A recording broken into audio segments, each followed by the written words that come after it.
CSA. Okay, we're just about ready to start, so thank you for your patience. I'm Brian, this is Gital, and Gital will be going around with the microphone. She is the keeper of the microphone. So when you want to ask a question, please put up your hand. If you don't have the microphone, don't ask the question. Wait for the microphone, because everybody wants to hear the question, otherwise the answer may not make sense. So we must have the question first. Okay, so other than San Diego, I believe this is one of the few times that this gentleman has actually come out to have a discussion with the fans, and we're delighted that he could make it at short notice. So without further ado, the very wonderful Mr. Liam Cunningham.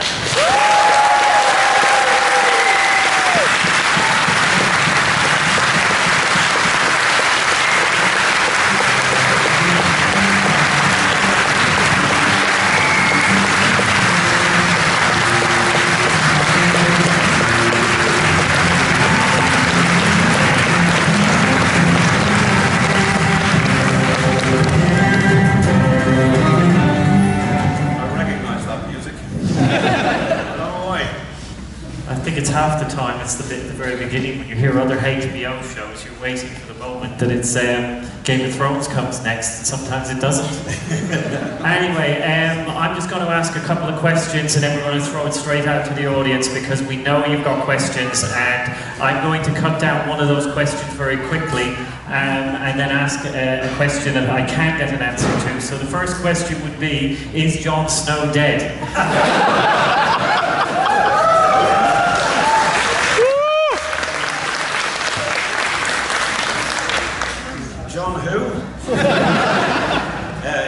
Let me tell you a story about this.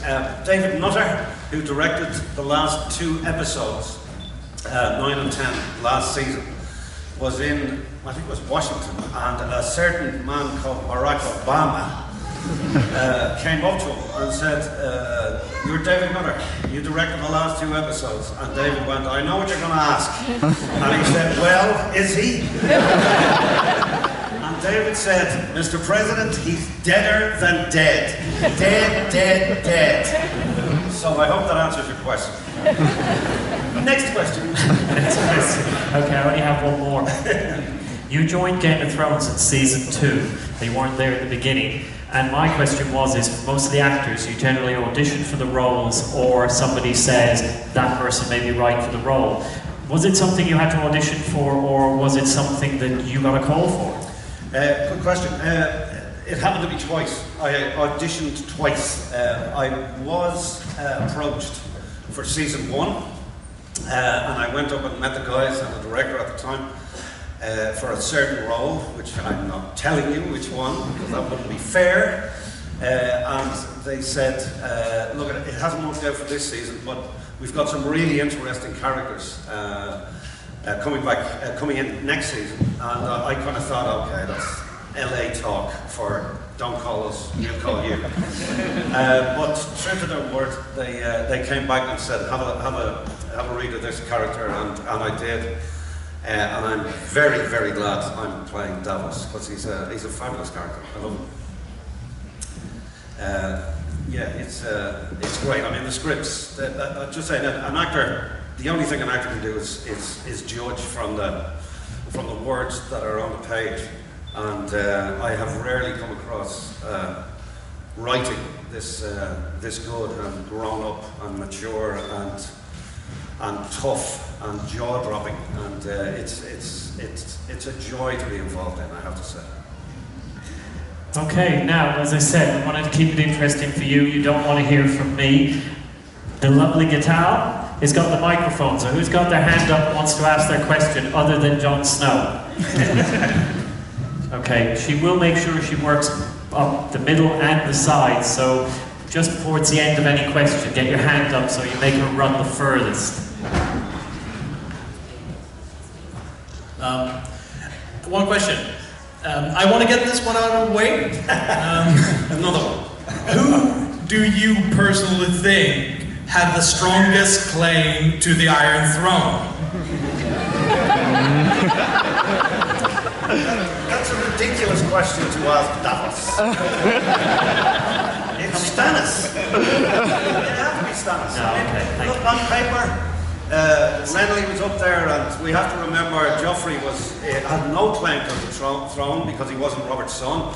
So, I mean, by any legal system around the world, including Westeros, Stannis had the claim. Robert was the king, next in line is Stannis.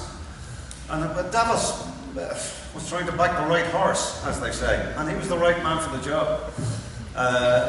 Maybe not anymore. but no, I definitely think he should have been there. He would have been. If we got rid of the Red Priestess, then he would have been a very good king, I think. There was goodness in Stannis. It may have been buried a little deeply, but it was there.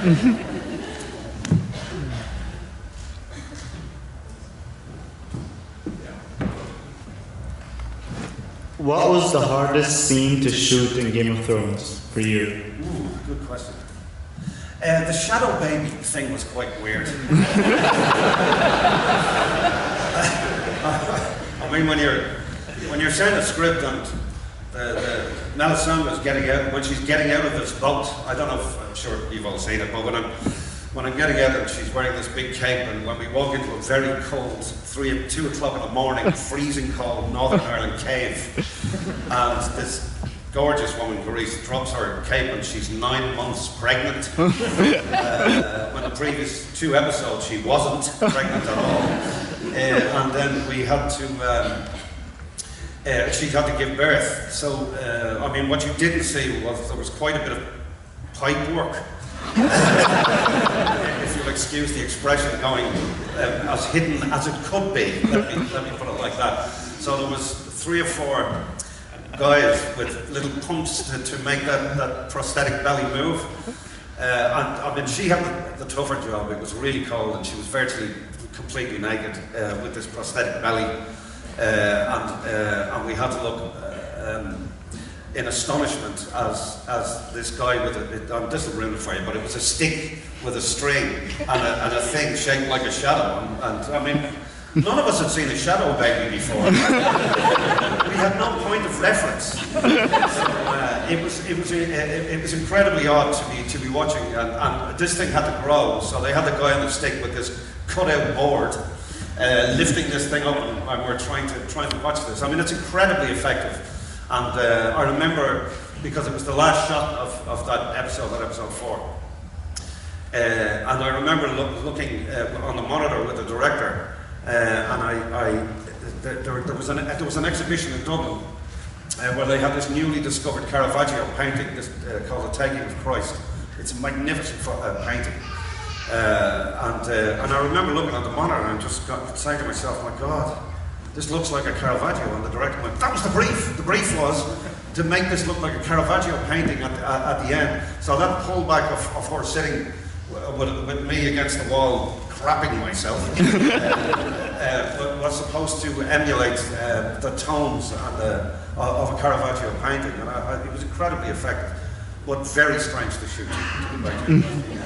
Catal, on this side now. Yeah, I have a question for you. Last year you had great locations, set locations. Can you tell us, is there new locations for the next season? That sounds to me like a man that's looking for spoilers. Yeah, we're going, it's a really big budget this time, we're going to the moon. Now we're, this year, I think, well, they're back in Spain, I think, this year again. We've stopped in Iceland. I'm actually not sure. Yeah, I get the raw end of the deal. Everything is Northern Ireland. So actually, from my home to Westeros is an hour and a half, which is great for me, because I go home in the evening. New location. Well, without giving anything away, I'm trying to do this delicately. There's a few. There's some newer kind of smaller locations that we're going to be doing in Northern Ireland, yeah, there is.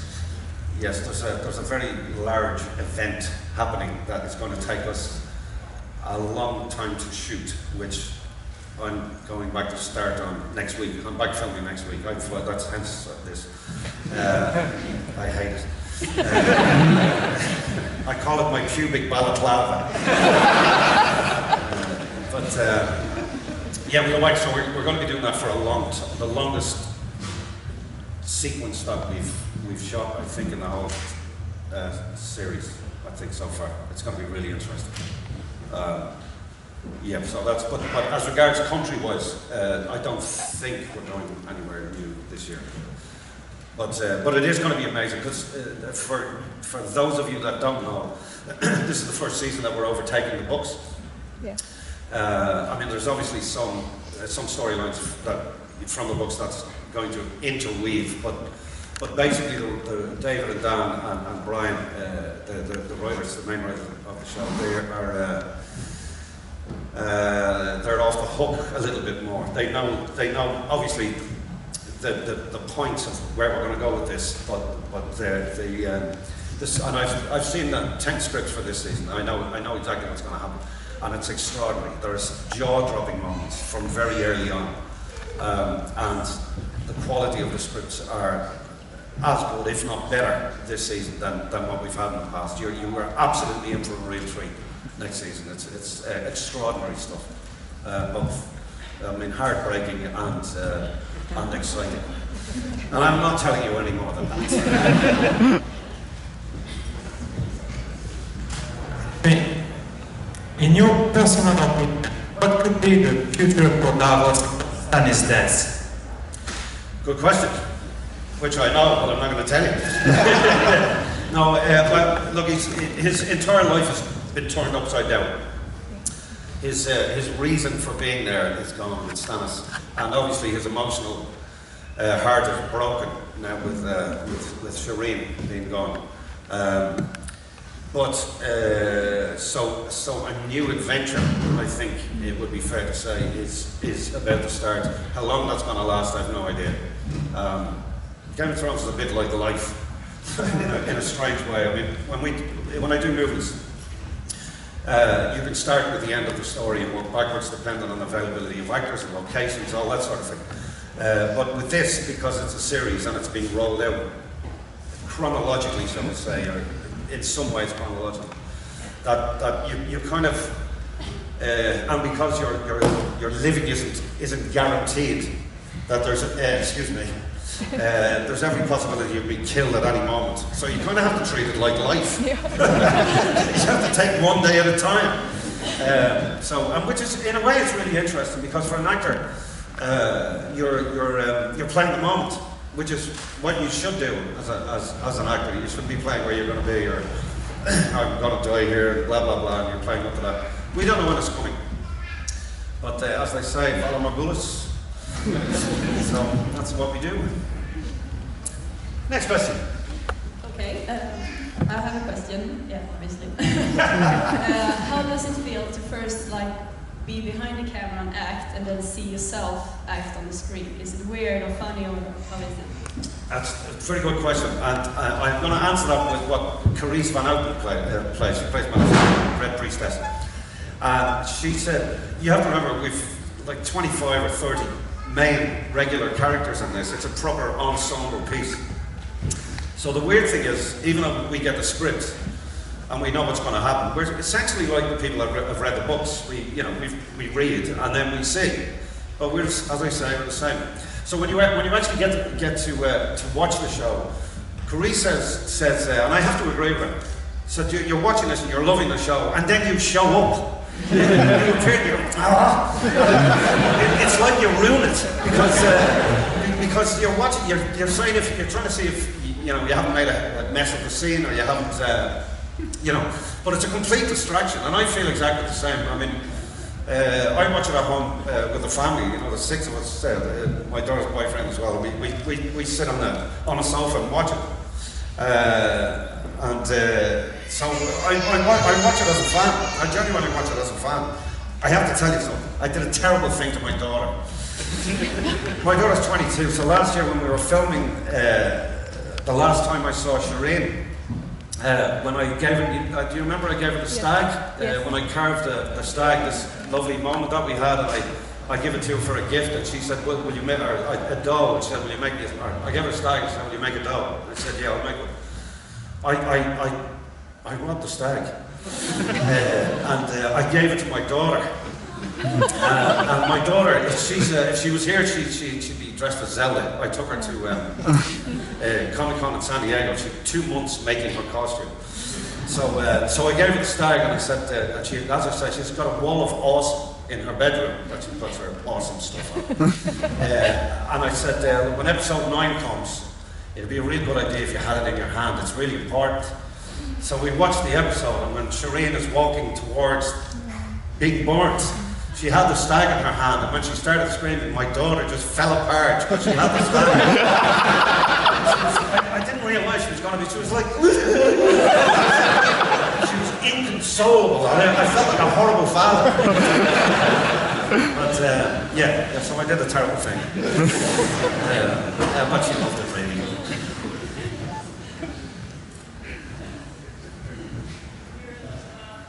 Can't hear.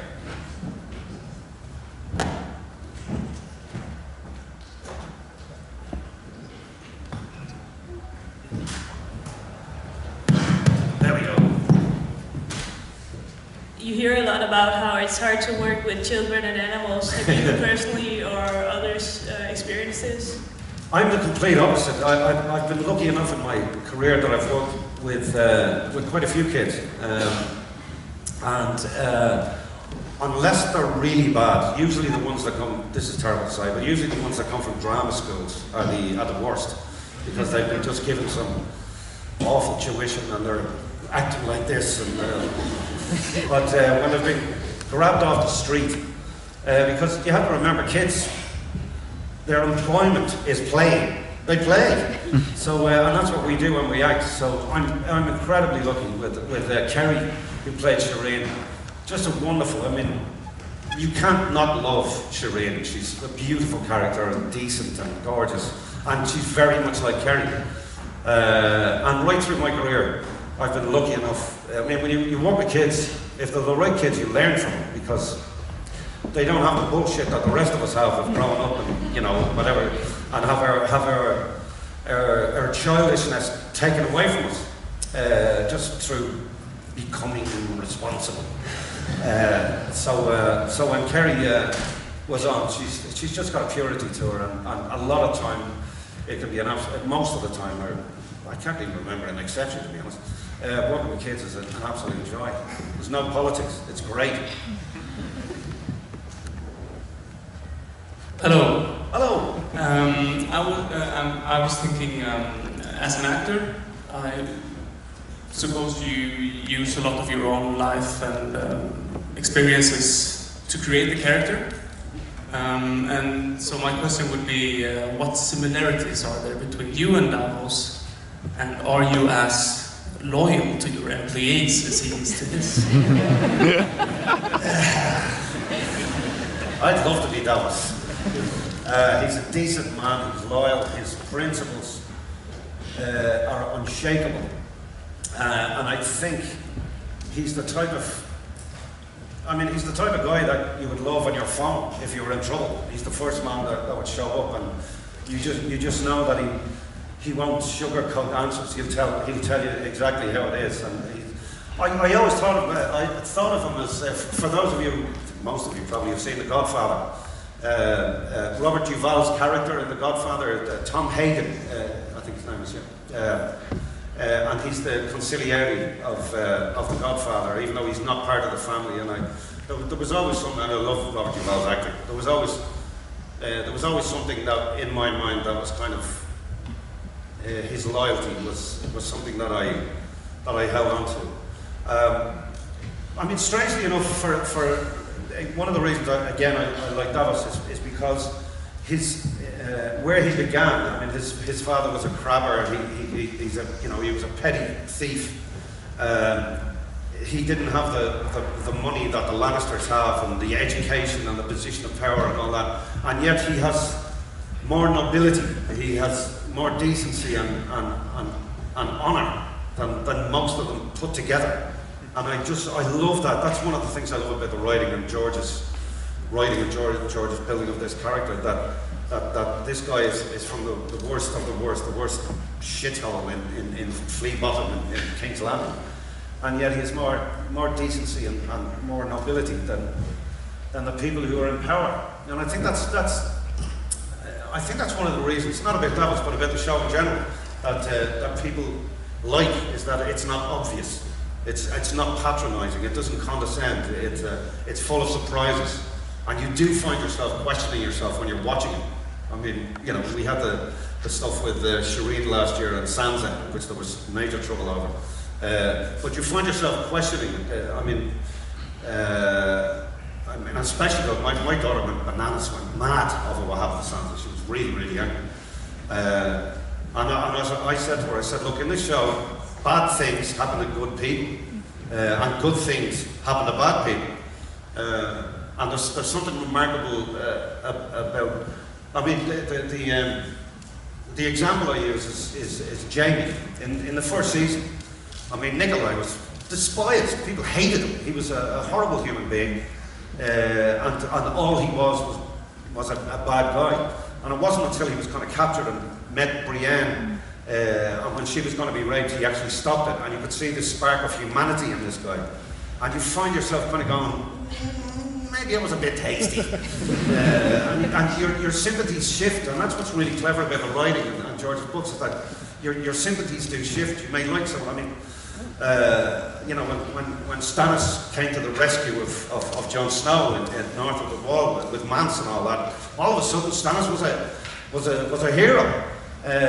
But this was the same guy that was burning prisoners with Melisandre, you know, one season before. And so you do find your sympathies and your empathy changing with these characters, and I think that's the sign of grown-up, mature writing.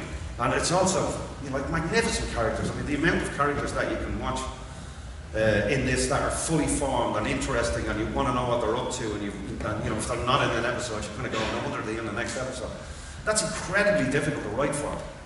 And I think these guys do a brilliant job. The other thing is, how many shows do you know on television that have as many hugely strong female characters as Game of Thrones? And considering that it's very much a medieval kind of based society, which is run by men. But at the same time, the women we have that are in the show are incredibly dangerous, incredibly clever, murderers. I mean, look at Arya. Arya's this height, and she's killing people on a regular basis, and she's held up as a role model for women. That's the thing, but you get it. You get what her motivations are. The fact that as each episode goes by, as a human being, she's even under all this duress. She has an inner heart, you know, she's a steel rod inside her that her life force can't be crushed, because she's a wonderful character, and Maisie does a brilliant job of it. So you know, I'm amazed the amount of women that come up and kind of go, you know, we're rooting for this Brienne and these unlikely heroes, female heroes are, and I think it's about time. Of course, we should have a lot more. But it shouldn't be an exception. It should be the norm. But in our show, it is the norm, which is as it should be. Okay. Who's got the mic? Where? Well, now you were talking about how the characters can change and stuff, but in general, which character is the one you despise the most of Game of Thrones? Which character do I despise the most? Like, despise the most? Yeah. Which character do I hate? Yeah. I'm not mad about that red woman. There's very little good in that woman. The funny thing is, before we started, myself and Carice, the wonderful Carice van Houten, wonderful Dutch actress, the year before we started Game of Thrones, myself and Carice made a movie in South Africa where we were lovers. And it was a German-Dutch co-production, if you catch my drift. There was a lot of horizontal folk dancing, as we say.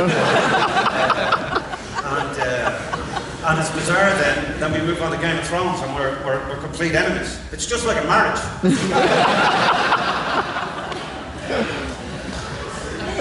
But she's pretty bad. Who else is decidedly awful in the show? I don't know. Everybody has shades of grey in this. There's no kind of black and white characters in which I'm sure I'll come across somebody I despise. I do on a daily basis. Yes. Hello. So my question for you is, if you could play any other character on the show, who would you play and why? Well, the character that I would, sorry, the lady was just asking what other character would I like to play. I loved, I'm also a huge fan of his work. Unfortunately, he's gone. Tywin Lannister, Charlie Dance. I loved the fact that when you have three enormously strong characters like Cersei, Jaime and Tyrion, his children, when Tywin walked into the room, they shit themselves. I just really like that. And Charles Dance, I mean, he's a heavyweight. He's just got so much weight. And for those of you that remember, I think the first time we saw him when Jaime was going to have a chat with him, and he goes into the tent, and Tywin has this long speech about legacy, about family, about all that, but he does it while he's skinning a deer. Yeah. So from a technical point of view, as an actor, to have a huge speech while you're taking the skin off a deer, it is not an easy job. And yet, Jaime is watching this guy expertly do this while he's saying, this is all about the family, this is all about very Godfather-like sort of scene. And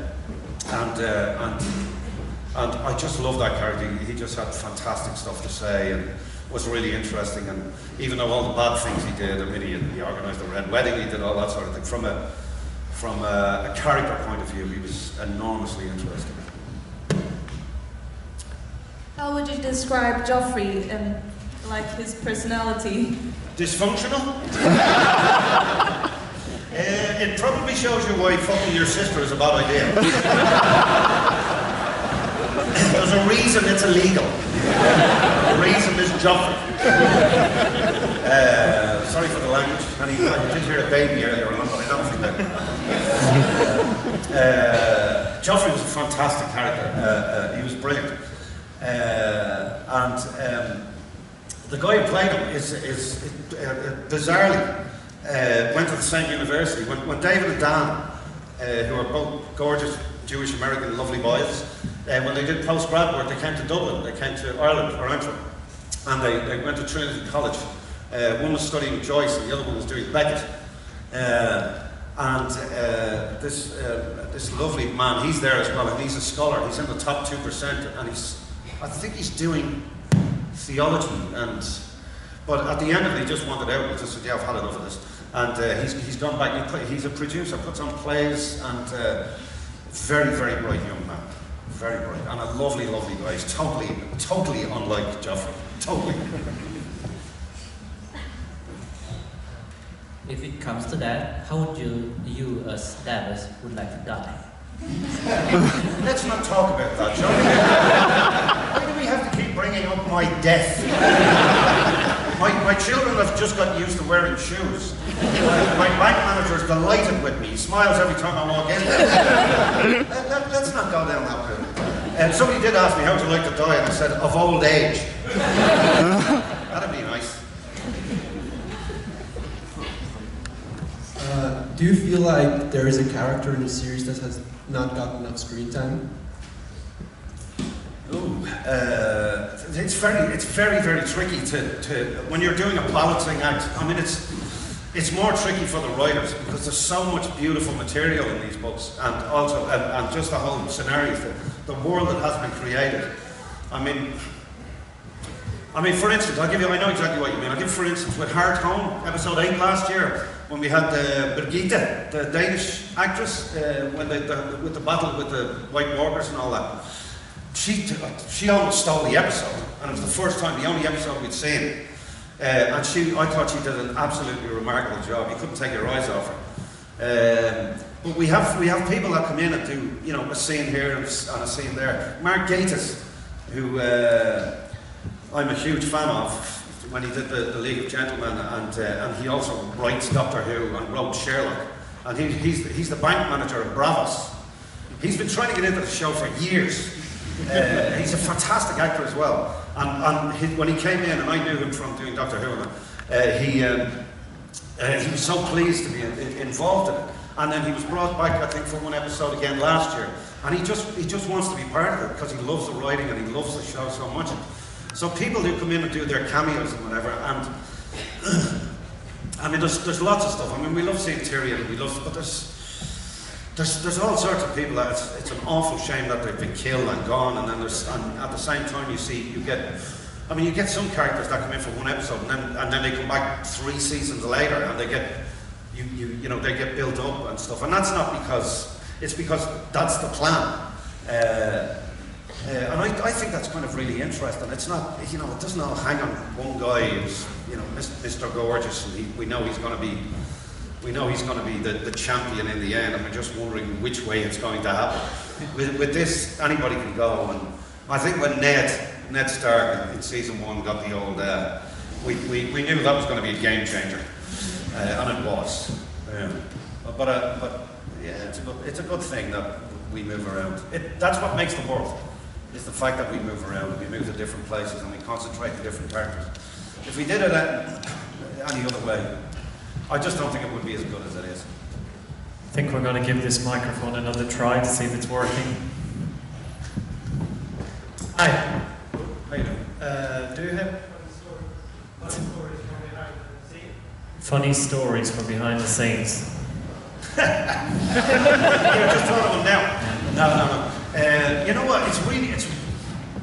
The funny thing is, the reason you don't really see any blooper reels or outtakes on this. There was a couple of them with the guys Jamie dancing and blah blah blah.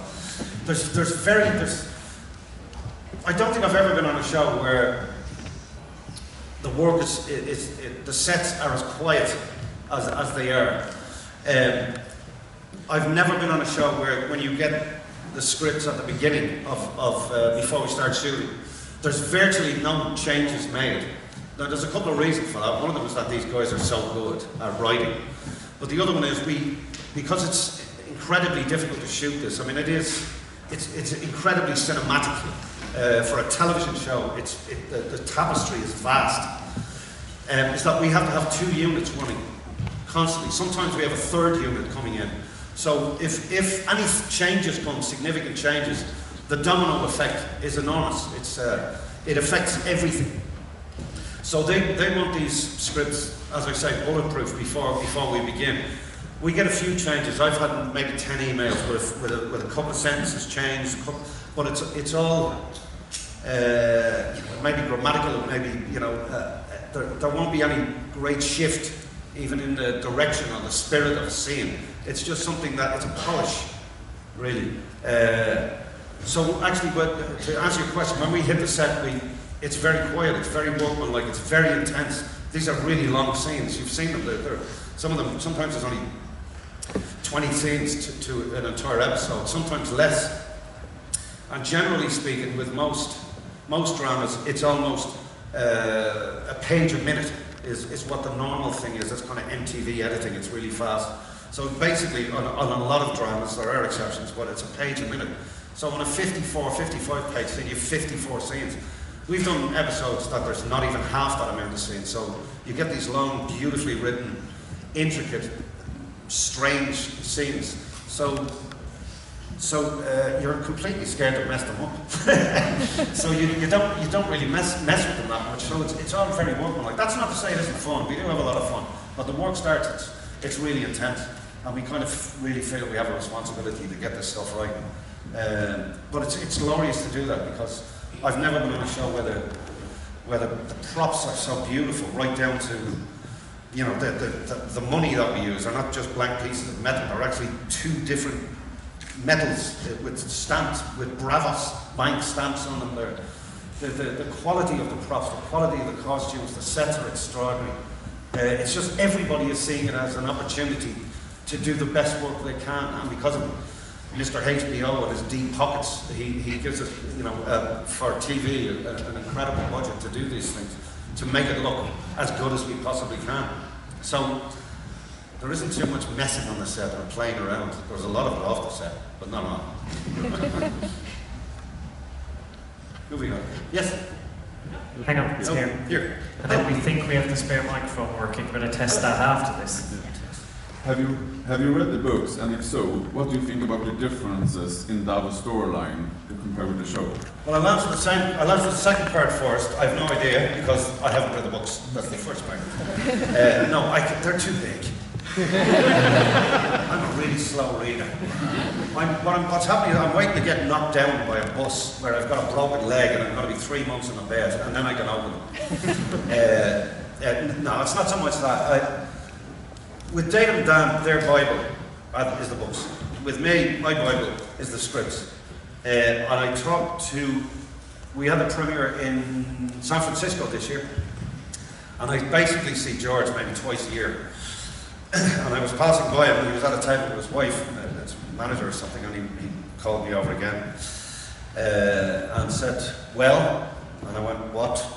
And he said, have you read them yet? And I said, George. I said, I cannot do that. I said, if I read these, I said, it's going to influence what I'm playing. And I don't, and I know there's differences. And that's, I'm not being asked to play a character from a book. I've been asked to play a character from the script. And I have to keep my distractions to the minimum. And as well as that, there might be something great in the book that I kind of go to the producers. Why don't you put that in the script? And I don't want to be thinking like that. I want to just use what I have, and it keeps my mind clear. But I will. I did say, look, I'm going to open them up as soon as I'm gone in whatever shot. And I'm not saying I'm gone. He said, Liam Cunningham says he's gone. He's dead. I'm not saying that. He said to me, I want a report. He wants a written report card from me to say what I thought of the books. So yeah, so that's that much book, isn't it? At this stage, is the 6th one coming next year? I think it was supposed to be this year, but it's going to be next year. Okay, so that's going to take me a couple of years. Slow reading.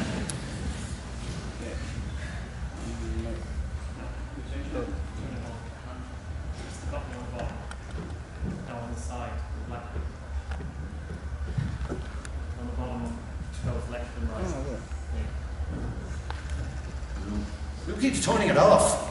That's what I want to know. Leave it on.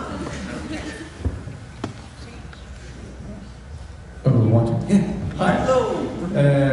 I have great appearances on the Conan show. The second one. Oh, yeah.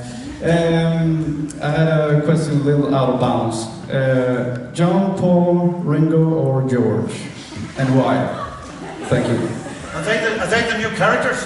In season 6? John Paul. Oh, it has to be John Lennon, doesn't it? Purely because I love the sense of humour. I'm sure most of you know this story, but John Lennon was asked by an interviewer, was Ringo Starr the best drummer in the world? And John Lennon's reply was, he's not even the best drummer in the Beatles. So any man that can say that has got my vote. Yeah, John Lennon, of course, is pretty predictable. Okay, we've got time for just 2 more questions, so if you're the second last, whoever ends up being the last, make sure it's the most awesome question that goes on the awesome wall when he gets home. 3, okay, good, okay, 3. Have you got the mic? I do. Oh, you do? You're not well, are you? This one is blue or green or something like that. What do you think about Emilia Clarke? In what way? I can tell you what I think about when I'm alone in bed. My wife would beat the crap out of me. Can you be more specific? Do you think that she's as beautiful in pictures as she is in real life? I'll tell you something, the only time the cast is together, the only time we all see each other is when there's a red carpet underneath us. Because, you know, some people shoot in Croatia, some people are, you know, Iceland and blah, blah, blah. So as I say, and, you know, she's so popular now, she's on the front of every magazine and she's dressed beautifully. So anytime I see her, she's in Valentina or Armani, or I don't know what the hell she wears. In my mind, it's Armani. But she's an absolute delight. She's a real sweetheart, and she's more or less straight out of drama school and walked into this madness.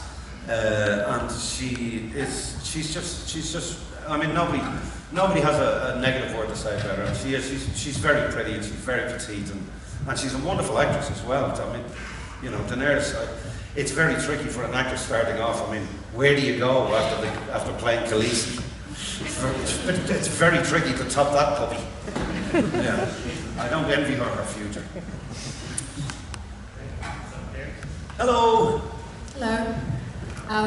Great work on depicting Davos fantastically. Thank you for that. I was wondering about the dynamics between the actors on set. I understood that it's serious, but more specifically, when one character dies, do you have a big farewell party, or is it just kind of one more nothingness after Game of Thrones? Oh, we've parties every night. No, we don't. I was quite upset when I mean, you know, well, most of my scenes, almost all of my scenes were with Stannis, with Stephen Delane. And Stephen and he'd hate me for this. Could be described as an actor's actor. In other words, he's fabulous. He doesn't like. I think producers hate him, and publicists hate him because he just doesn't do any of that stuff. He just goes, no, I'm not doing that. I don't want to. And he doesn't do any of it because he has no interest in it. The only thing he's interested in is being on the set and doing his thing. And his thing is magnificent. His reputation preceded him, and when I heard he was going to be playing Stannis, I was incredibly excited because I've been a fan of his for a long time. So when you've been working with somebody for 4 or 5 years, and they're suddenly taken away from you,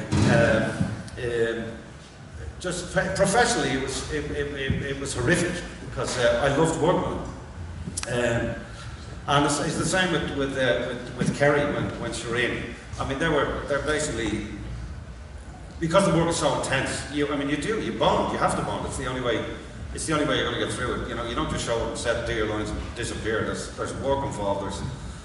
We try and get these scenes. I mean, we run them, our glamorous lifestyle in this car park a lot of the time when we're working. Any day myself and Stephen were working together, people used to think we were mad. We would just be walking up and down the car park, just running lines, trying to dig deeper into the scene, because the scenes are complex and what's being said isn't necessarily what's being meant, as you know. Somebody can be saying one thing and meaning another or whatever. So you dig deep. The work is very delicate, and to work with somebody who is as good as Stephen was an absolute joy. So professionally to have that taken away from you is terrible. And we used to basically, I'm the same with Carissa. We used to have, like, we'd shoot a scene, if we're on the next day, we have dinner together every night. We virtually live with each other. Apart from sleeping, of course. But we work and we ate together and stuff, and it's very difficult. But you move on to as in life, you move on to a different set of people, and I mean, we still keep in touch and stuff. But yeah, that was a loss, especially when the work is as joyous as it is. Okay, so this is the awesome question. This is it. Here we go. No pressure, Chief. This better be good. It's on a lighter note. I'm just wondering, how hard is Kit harassed by the production about he knows nothing? Well, not anymore. Yes, it must be awful for him when you've got a catchphrase and people are shouting it. It's funny, but anybody that knows British television, Channel 4 News, the main presenter of Channel 4 News is unfortunately called Jon Snow. And he interviewed Kit Harington on Channel 4 News. And at the end of it, the newscaster said, "You know nothing, Jon Snow," to Kit, and Kit went, "You bastard." This is a serious news television show. But that was kind of funny, yeah. It must be a pain in the ass. Thank Christ I don't have a catchphrase. Okay, have we one Well, more? basically, I think we've run out of time because we have other commitments today. I just wanted to say two things. One is there's a signing starting at 2:45, which is over by the photo shoot area. If you would like to go along and meet Liam Cunningham. And from my side, I wanted to say thank you to you, but thank you to him because obviously those watching the websites and stuff know that Katrina Law got a movie at the last second, and it's hard to find a guest as good as Liam to replace somebody at very short notice, and my frantic email, which I think was Monday night or Tuesday morning or whatever, and without hesitation he committed to come and see you. So I think not only do we need to thank him for his panel today, but thank you for making the effort to get here. Liam Cunningham.